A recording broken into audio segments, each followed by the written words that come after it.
Sebuah video viral di media sosial memperlihatkan sekelompok bule mengenakan pakaian longgar bermotif cerah. Coraknya bunga besar, warna-warnanya berani, potongannya flowy dan nyaman. Buat orang luar negeri ini terlihat seperti fashion etnik eksklusif, busana tropis mahal, outfit musim panas kelas atas. Bahkan ada yang menyebutkan tradisional luxury dress. Padahal di Indonesia itu disebut dengan satu nama sederhana, daster.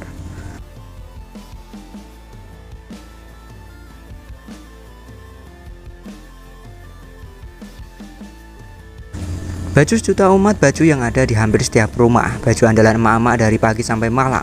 Di Indonesia, daster bukan sekedar pakaian, daster adalah identitas kehidupan. Begitu video ini viral, netizen langsung ramai di kolom komentar. Astaga, itu daster emak gue buat tidur. Di pasar 20.000 dapat 2. Kalau ibu saya lihat itu baju buat nyapu halaman. Lah, itu daster gue yang hilang minggu lalu. Buat bule, daster itu bukan baju murahan. Buat mereka, daster adalah super nyaman, ringan dipakai seharian, adem untuk cuaca panas, unik karena motifnya berani, tidak pasaran di negara mereka, terlihat artistik dan autentik. Mereka nggak melihat daster sebagai baju rumah, mereka melihatnya sebagai kultural fashion.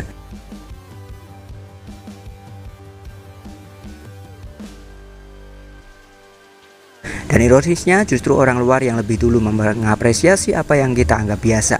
Fenomena ini seolah mengasih tamparan halus ke kita semua, bahwa kadang yang kita anggap remeh justru punya nilai tinggi di mata dunia. Mungkin sudah saatnya kita berhenti minder dengan budaya sendiri, karena bisa jadi yang kita pakai buat nyapu halaman hari ini besok justru jadi tren dunia. Karena ingat, dunia bukan yang menentukan nilai kita, tapi cara kita melihat diri kita sendiri.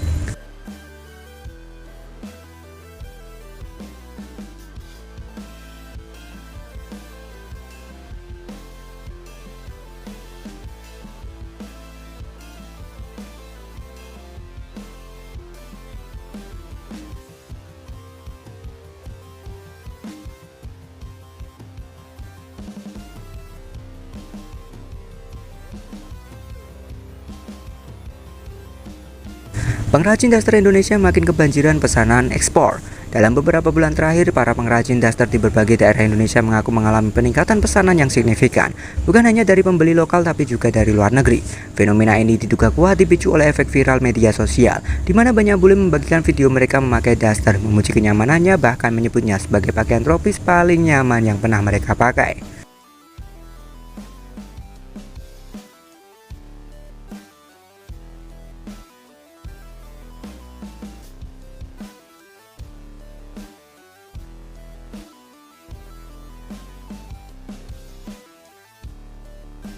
Video-video tersebut menyebar luas di TikTok, Instagram, dan YouTube. Daster yang awalnya dianggap baju rumah sederhana tiba-tiba berubah citra menjadi fashion etnik, unik, dan autentik.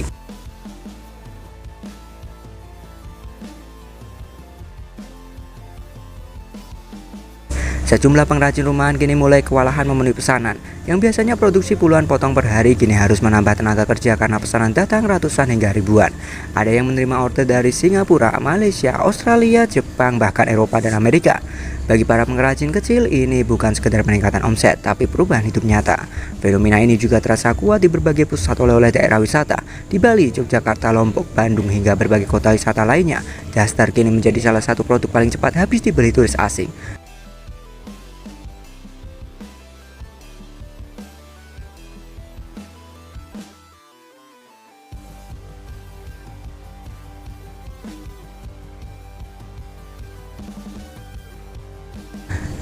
Banyak bule yang awalnya cuma iseng beli satu akhirnya borong 5-10 potong sekaligus. Para pengamat melihat fenomena ini sebagai bukti kuat bahwa media sosial kini bukan hanya tempat hiburan, tetapi juga bisa menjadi mesin penggerak ekonomi rakyat.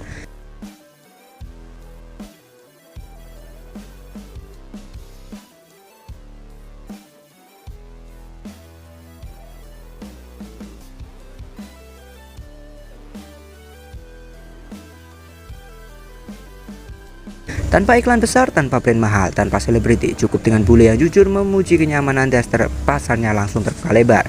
Ini bukan strategi marketing mahal, ini adalah promosi organik paling kuat, kejujuran pengalaman.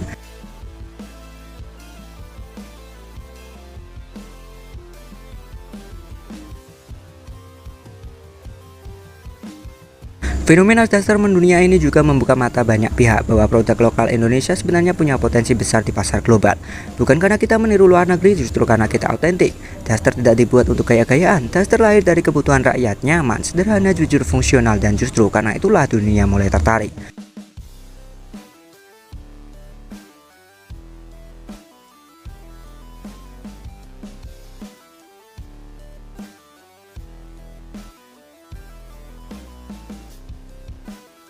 Dari pasar tradisional menuju pasar ekspor internasional, daster membuktikan satu hal penting. Kadang yang kita anggap biasa justru adalah harta berharga yang belum kita sadari nilainya.